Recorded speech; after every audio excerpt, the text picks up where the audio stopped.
4 ans après Mémé, donc, où vous rendiez hommage à votre grand-mère maternelle, Denise Porte.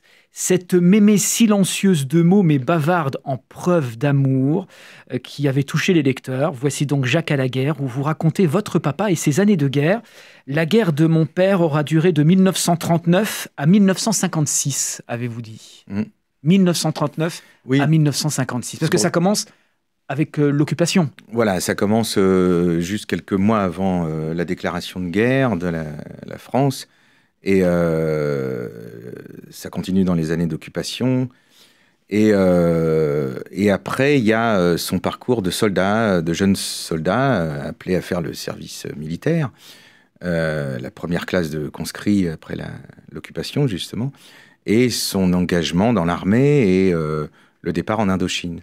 Et moi, je me souviens que adolescent, enfin à l'âge où on commence à se poser 2-3 questions, ça m'avait interloqué, interrogé comme je me disais, mais comment on peut subir la guerre? Parce qu'il a vraiment subi, étant adolescent, par les privations, la peur, les bombardements. Il a été blessé le 17 août 42.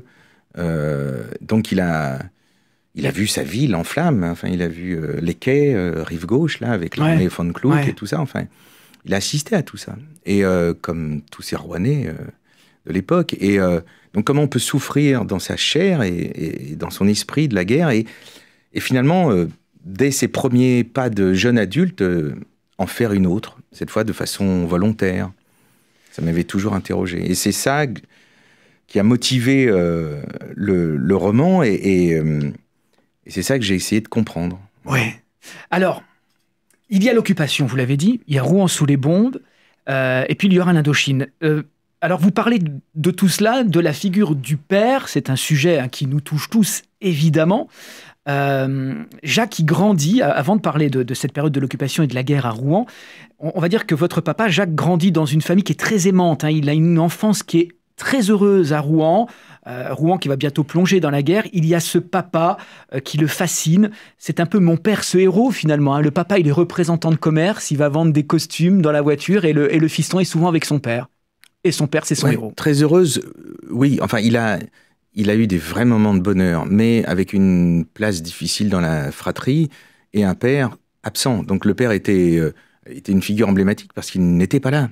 Donc ils étaient tous en manque du père, y compris leur mère qui était en manque de son mari, de son homme. Il était tout le temps sur les routes avec sa Celta 4 à vendre des vêtements pour hommes. Et donc il faut imaginer avoir un père qui part le lundi matin de bonne heure, qui revient le samedi soir. Et le dimanche, ils allaient dîner chez un oncle dans une commune au-dessus de Rouen. Ouais. Donc ça veut dire que l'intimité avec le père se résumait à la soirée du dimanche et du samedi soir, c'est tout. Donc c'est un cruel manque du père. Et ce père, en plus, va perdre son travail, évidemment, pendant l'occupation, parce que là, c'était plus difficile de circuler, et les gens n'achetaient plus.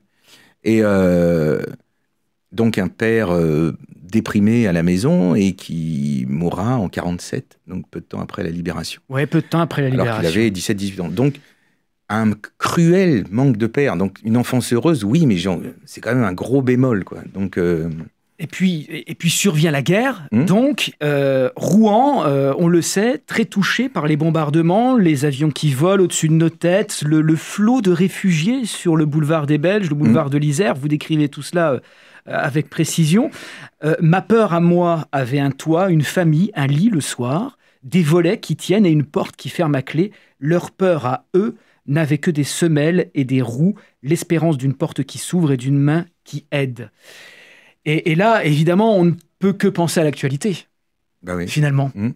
Ouais, c'est-à-dire qu'on vit sous les bombes, on a des réfugiés dans nos villes, et reste à savoir si quelqu'un va ouvrir sa porte. Exactement. Et j'avais, finalement, ce roman tombait bien là-dessus, de ce point de vue-là aussi, c'est de nous rappeler ça, qu'il n'y a pas encore si longtemps, des dizaines et des dizaines de milliers de Français étaient sur les routes, avec des charrettes, avec des véhicules, et espérer que des gens leur donnent un toit provisoire, un peu d'eau. Ouais. Et certains savaient qui rejoindre en Normandie, en Bretagne, mais tous ces gens quittaient le nord de la France. énormément de Belges, mais aussi des Lillois, enfin plein de... Pas forcément une adresse où pouvoir se non, rendre. Et non. Ouais. Et donc, faut imaginer Rouen avec ses boulevards extérieurs remplis de... Mon père a vu ça, c'était un défilé de gens avec différents moyens de locomotion et des regards. Il se souvient des regards affolés des enfants qui suivaient la fatigue, les pieds en sang et tout. Ils avaient vu les avions, les mitraillés, les fameux Stuka, là. Et les gens, c'est traumatisant. Et c'est bien de rappeler que c'est pas si vieux que ça. Hein, c'est pas si vieux, et c'est pour ça que... récent.